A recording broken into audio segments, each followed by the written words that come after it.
Hey, what's going on? So I was gonna make this video from the rental car, but I can't because it's rented out, right? So Sunday was the end of our first booking.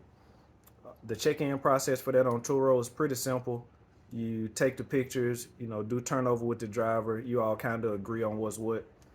We didn't have any issues. Good renter, no complaints. Didn't hear back from her until it was time to get the car ready. She was ready early. We still met up at the agreed time just to make sure everything was straight, but easy day. So with the check-in, you go in the same thing. You check the mileage, you check your gas levels, make sure all that's cool. Take some bigger pictures to load up on the app, and you just kind of go through and make sure the car is the same way you left it. So a little bit of trash, I ain't worried about that. Like normal wear and tear stuff, easy day. We didn't have any issues. But again, so we didn't have issues on this rental. But my recommendation would be, if when you're doing your walk around, your check in, and you find something, just take a picture of it, annotate it, and then don't bring it up to the renter for a couple reasons. This is my opinion. One, you don't know these people, and they don't know you. So you could just be, being genuine, saying, "Hey, this is an issue. Da da da da da. I just want to make sure we're on the same page before I bring this up." They can take it as an attack. You know what I mean? So my recommendation would be to just to get it, get the pictures. Then after you do the check-in, then worry about doing the claim through Turo or whatever the case may be. That's my opinion. Because you want to get the review first. You want to get the good review. That's the only way people are gonna trust you, right? So if you're about to order something and you see that nobody's left a review on it, or it's got one bad review, chances are you're gonna scroll right past it. But in order to get going, you need the reviews. That's how you make people trust you without even knowing you, right? So instead of bringing up beef between the renter at the time, I would just make sure they get the review first. Make sure you give them the review too, and then go about your claims process. Now that's for the renter. Again, on the last video, I talked about processes and stuff. What I should have done was got the car and immediately got it back ready to rent out. But I didn't. I said I'll do it tomorrow. It was 5 o'clock when we picked it up. I didn't want to be out too late, whatever.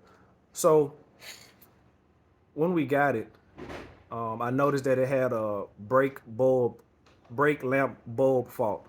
So the back tail light, one of the tail lights was kind of flickering. It was going in and out. Sometimes it works, sometimes it doesn't.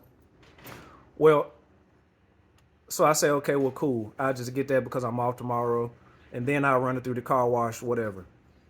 So the next day, when I wake up, which was Monday, I got a request for another rental. But the rental request came in actually while the car was still rented out on Sunday. It didn't come through to my phone till Monday. And so the renter wanted to be able to pick it up. She accidentally requested it for the day after. But, after talking to her, she wanted to have it that same day. So I'm like, oh, I still got to get the car ready. Well, I'm still going to get the money, right? So, of course, I said, yeah. So now I'm scrambling, running, trying to get the car washed, which is not a big deal, but I want to, again, make sure it's presentable. Then I had to get the brake lamp fixed, so that was cool. This time I went in, and when I was at the auto parts store, I also got some floor mats too. In the beginning, we had just a regular dealership paper, plastic down. And then I was thinking, as a renter, I wouldn't want to sit back and have my feet sliding on the plastic the whole time. And then as an owner, it's easier to clean up that mat than it is to have to worry about, cleaning up around that plastic. So we scratched it, got some new mats, and, met up with the new renter. She wants to do Uber, Lyft, whatever. It don't matter to me. Just, don't tear the car up. So what I learned from this one was what I already knew, but now it hit home even more. Stay ready so you ain't got to get ready. Now, if I would have made that booking with her, if I would have washed the car, changed the lamp, did all that stuff the day before, then when she made the request, I could have met up with her hours earlier and gave her the car. She could have went on about her day and got her money started because she's a full-time Uber and Lyft driver. So that's how she makes her money. And so she took the time to request my car, which I appreciate. So I should have been able to give her the service. I had the product. I just couldn't give her the service when she needed it. And that was my fault. So now Part of my new check-in process is whatever time it is, if I can get it done, take it to the car wash immediately. And that way I can just let it sit. And then if the car sits and it gets, dirty from the pollen or the trees, whatever, another tip, find a car wash that gives unlimited car washes. So that's what we did. I got one right around the corner from the house. Unlimited car washes, pull up in and out anytime. I kind of got the basic wash, but just because it's the more fancy when they start getting the color bubbles and the flashing lights, and you get all these extra jets spraying the car, that stuff kind of gets kind of pricey. And I wanted to, I didn't want to go all in too far before the car started making money.